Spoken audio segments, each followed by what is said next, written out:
Welcome back, everyone, and you're plugged into Showbiz India, and with me right now I have the very beautiful Sonam Kapoor, who's in New York City, all set for her premiere of Delhi 6. Welcome, Sonam, and how does it feel? You're in New York City for your second film releasing. It feels amazing. I'm excited and it's cold.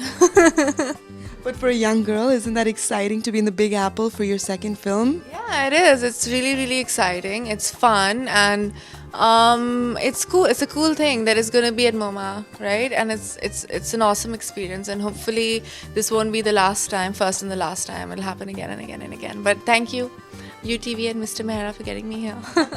And do you feel at all a little bit nervous because your last film was quite some time ago when it released and unfortunately didn't do that well at the box office? So how are you feeling right now? Well, I got critical acclaim, so people think I'm not just a pretty face, so that just works for me, I guess. And it was a Sanjay Leela Bhansali film, and I really don't think about it because if I do, then it just completely defeats the purpose of being happy and excited about this. At the brink of your career as a young artist, you have been fortunate to work with some of India's best talent, starting with Sanjay Leela Bhansali and now Rakesh Omprakash Mehra. What is that experience like?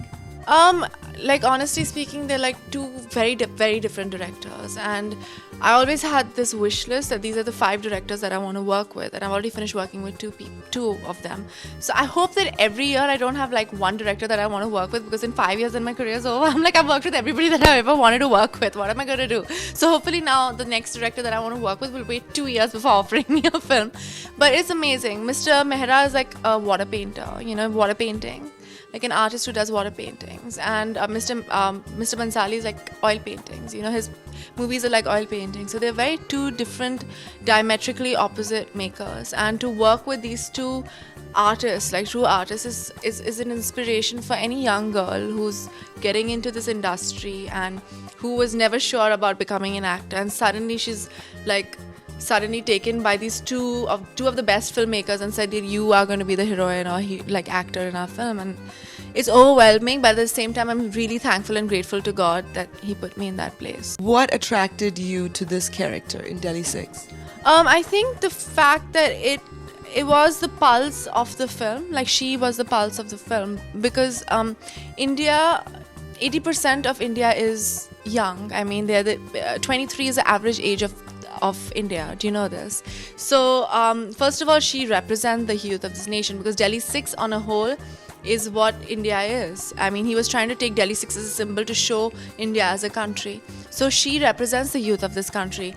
It really, I got attracted to it because I felt that I'm identifying with this. I know that 3 other of my friends will identify with it. I know 4 other people who are that age will identify with this character, because she's very confused. She's got a dilemma that goes... She's not confused. She just has a dilemma. She knows that she just doesn't want to be a normal middle class girl. She wants to do something more with her life, and that's what's special about her. But at the same time, she doesn't want to step on anyone's toes, and she doesn't want to hurt her parents or make them upset, because she feels she loves her parents.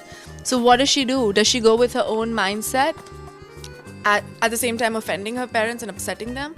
So this question, I think most young Indians go through, because they're very family oriented and very, we have that sort of upbringing. So I like that about her. Where did you get that statistic from? Because I just got the statistic. I think I'm doing these campaigns for Indian people to vote. So we figured out, and the average age of the politician in India is like 60 something. They're really old. So I think there should be more young people in the cabinet, according to me. You're hilariously cute. So tell me, in this film, you had the chance to work with Rishi Kapoor, a very accomplished actor. What was that experience like? I've grown up in front of him, okay? And Ranveer is my chuddy buddy, like I say. He's one of my best friends. So I had like hardly any scenes. I had like one scene with him. But it was fun. Chintu Uncle's a lot of fun to be around. I like him. He's amazing. And what about the immensely beautiful Wahida Rahman? I love her too. I love her. And I think, the thing is, I'm born and brought up in this industry. So for me, like, to be starstruck is like a huge deal, because I see everybody all the time. But when I saw her, my mouth was like, I was actually like this. I mean, I've grown up watching her films, and I feel, I can see Pyasa and I can see Guide like I've seen Guide. I don't know how many times I've seen Guide. I love her character Rosie. I mean, I don't think anybody is as beautiful and as accomplished an actor as she is. I don't think anybody can be. She's a legend, and she's a living legend. So what have you taken away from this experience from her? I think dignity. Like, she holds herself really. I don't know, does that come with age and experience, or is it just inherent? I don't know that. But all I know that patience is a virtue for sure. And I've learned that from her. And what about Abhishek? He's known to be a prankster on set, and I just heard you saying earlier that he did play pranks on you. So what were some of the bad pranks? Can I just tell you what he's just done recently to me? Forget all what he's done. On Friday, at 8:30 in the morning, you get a call from him. 8:30 in the morning. I'm in bed. I've worked really hard the whole day, the day before, and I'm sleeping. I'm just about to wake up. And I get a call, and he calls me Bittu, which is my character's name. He's like, Bittu. So I said, yes. He's like, do you know, I need to tell you something. I said, what happened? So he's like, 4 reels of the film have crashed, and we might have to postpone the release to the 5th of March. And Mehra's in a really foul mood, and Ronnie is here, Shilpa is here. We are trying to get a new game plan so that we can talk to the press and tell them this is what's happened. And this is at 8:30 in the morning. I have died.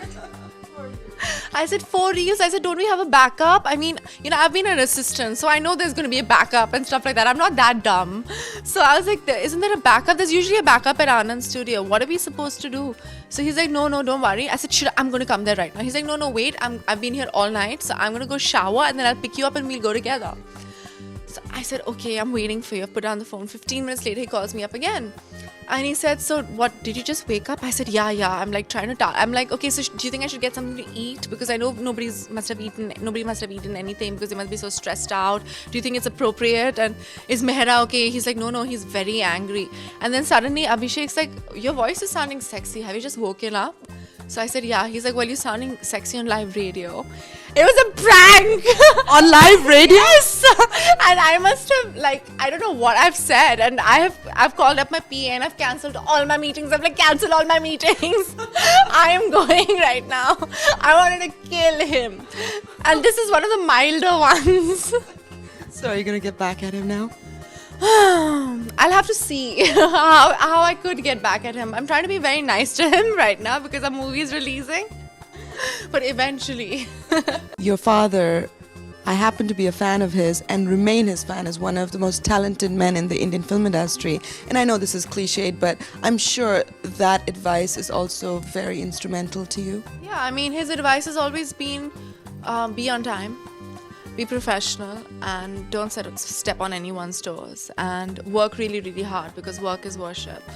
And but most importantly, he always told me that in this industry, it's very easy to become less than idealistic. And I think as an actor, you need to have an honest and open face. And if you lose that, then you lose yourself as an actor. So that's the only advice he's given me. Speaking about his film, it's become the blockbuster and we're all rooting for Slumdog to get the Oscar. How do you feel about this experience your father is having, and how did you like his performance in the film? I thought he was the best. And I'm really, really proud of him. And I'm very proud of Frida. She's a Bombay girl. She's amazing. And A.R. Rahman, dude, you're a genius. You're a god. And he's like a saint. And Rasool, he did the sound for Black and for Savarya. So, I started my career. He's taught me a lot. And I think he truly deserves it. So I just hope it's an Indian film, and I hope that it gets the recognition it deserves. And at the same time, it just shows that the world is shrinking, and that it's becoming all multicultural, and hopefully that it'll do very, very well. Crossing fingers and toes.